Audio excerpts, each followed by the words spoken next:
tem uma discussão aqui em São Paulo, um pouco regional, né, Wilton, a partir da FUVEST, que resolveu banir todos os homens da lista de livros indicados, que é uma espécie de cânone para o vestibular, diga, não é o cânone, mas é um cânone para o vestibular feito. E isso deu a maior polêmica e gera polêmicas também sobre isso. Então, queria ouvir um pouco vocês para falar sobre o cânone, como o Gonçalves Dias também ele se relaciona, entra e sai desse cânone da literatura, da história da literatura brasileira. Bom, eu acho que o passado vende uma ilusão para quem não estuda de que as coisas estão todas resolvidas, estão fechadas em definições canônicas. É isso, né? Se você pega o Gonçalves Dias, a Canção do Exílio, os poemas indianistas e acabou. Porque, teoricamente, é isso que é retratado nos livros didáticos, etc., né? que vão construindo essa versão de definir os lugares ou as vozes históricas da literatura. O que cria o quê? Cria um grande problema, porque você acha que isso está resolvido, quando não está. Quer dizer, quem trabalha com história sabe, quer dizer, o passado ele tem uma dinâmica, e quanto mais a gente tem acesso a informações, quanto mais a gente tem acesso a documentos, a gente percebe que é possível repensá-lo, o passado, e tentar entender novas posturas. Se você pega o Gonçalves Dias, por exemplo, ele tem um textinho lá, uma meditação, vou citar. Num determinado momento, ele está discutindo sobre o destino do Brasil, e o cara fala, o Brasil só vai desenvolver se investir na educação, porque nós estamos falando de um texto que foi publicado em 1850, e o problema é o mesmo ainda, entende? Só que esse tipo de nova informação demora muito tempo a vir à tona, a ser problematizado de novo. E aí a gente tem essa coisa um pouco quadrada, né, digamos assim, da visão, para construir uma visão panorâmica, geralmente, que são os estudos literários no ensino médio, né, se constrói uma visão panorâmica, uma série de características e fecha como se só aquilo fosse a vida do camarada, né? Não consegue entender o lugar dele. O Gonçalves Dias é um cara que participa ativamente do debate. Para ficar aqui, vou fazer um parágrafo longo, para pegar a questão indianista, por exemplo, né? Quer dizer, a preocupação com o universo indígena do Gonçalves Dias é muito além da poesia, né? Ele tinha uma preocupação efetiva de construir uma crítica ao processo de colonização. Então, são vários textos, em que ele discute o conceito de que é possível resgatar a cultura, é preciso repensar os valores que nortearam a colonização, para a gente saber de onde a gente veio e para onde a gente vai. Quer dizer, não é meramente a representação simbólica do indígena na literatura, né? Tanto que há um debate, por exemplo, ele publica em 1849, que se chama, é uma resenha sobre um livro de um ex-governador do Maranhão do século XVIII. Um texto extremamente crítico ao modo como o índio foi escravizado e, sobretudo, foi dizimado, né? Isso foi publicado numa revista chamada Guanabara, em janeiro de 49 em dezembro de 49 e janeiro de 50. 2 anos depois desse texto, o Van Hagen vai escrever um texto em resposta a esse texto do Gonçalves Dias. Uhum.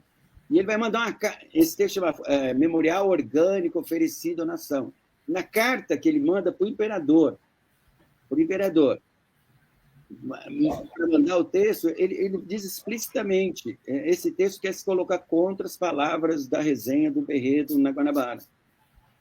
O que o Van Hagen propõe como modernização nos indígenas, nesse memorial? O Van Hagen propõe a ressurreição das bandeiras e submeter na força todos os índios, e quem não quisesse submeter seria sumariamente eliminado. Então, você tem um debate efetivo nesse momento. Então, não é só a preocupação literária, o elemento simbólico, etc. Há um debate sobre a vida real, né? E é isso que o Gonçalves Dias está defendendo. Então, por isso que ele tem vários textos, vários livros que vai discutir o lugar do indígena na literatura, para além da literatura em si. Então, quando se perde isso, você reduz a existência do cara a meia dúzia de poemas. Quer dizer, isso é um empobrecimento do entendimento do lugar do poeta na sociedade. Então, ele problematiza coisas que são atuais até hoje. Né? Eu acho que esse é o grande... Olhar o passado com certo dinamismo, não tem nada definido. Né? Essa é um pouco a nossa função. Andréia, quer falar sobre o cânone?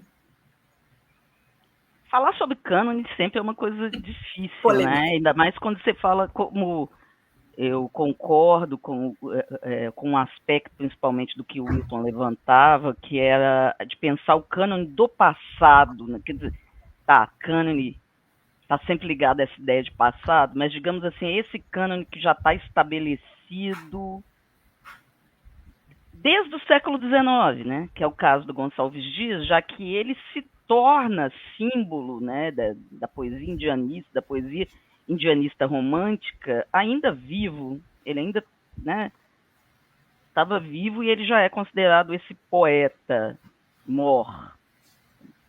Mas vamos pensar aí também nessa ideia, né, de quando a gente está discutindo cânone, a gente não está falando de um cânone que é puramente acadêmico, um cânone universitário, etc. No caso de um poeta como esse, nós temos a presença inegável dele no ensino médio, pelo menos.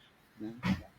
E isso, é claro, que não só atesta a força da literatura do cara, é óbvio, mas também atesta uma série de outras coisas.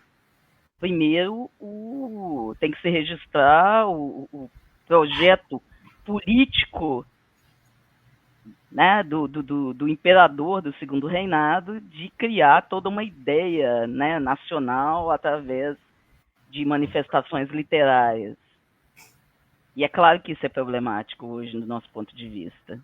A própria ideia de nacionalismo, para nós, hoje, ela é problemática. E aí a gente já incorre no problema, porque a ideia de nacionalismo naquele momento ela é outra. Mas chegar a termos, então, esses poetas, e no caso do Gonçalves Dias, ele é um exemplo, como o autor da Canção do Exílio, né? Quer dizer, a Canção do Exílio ela é um clichê, inclusive a gente fica um pouco surdo, né, para o texto. A gente começa a não ler e não escutar mais direito por causa disso. Então eu acho que aí está um problema também que tem a ver com aquilo que você perguntava sobre talvez esse desagrado, talvez, né, essas poucas manifestações acerca dos 200 anos do poeta. Eu acho que aí as pessoas já dão aquilo como certo. Já faz parte do ramerrão, né, romântico, que não me interessa mais, eu não preciso mais ler. Então, discutir cânone é complicado para nós. É uma coisa que a gente fica fazendo o tempo todo, mas que o tempo todo a gente fica incidindo em cima daquele ali na ideia de como alargar o cânone, como mudar ou derrubar o cânone, de certa maneira, né? Mudá-lo. Eu acho que o termo é alargá-lo. Eu gosto do termo alargá-lo. Não vai funcionar, né? Assim, digamos, não vai funcionar. Não funciona.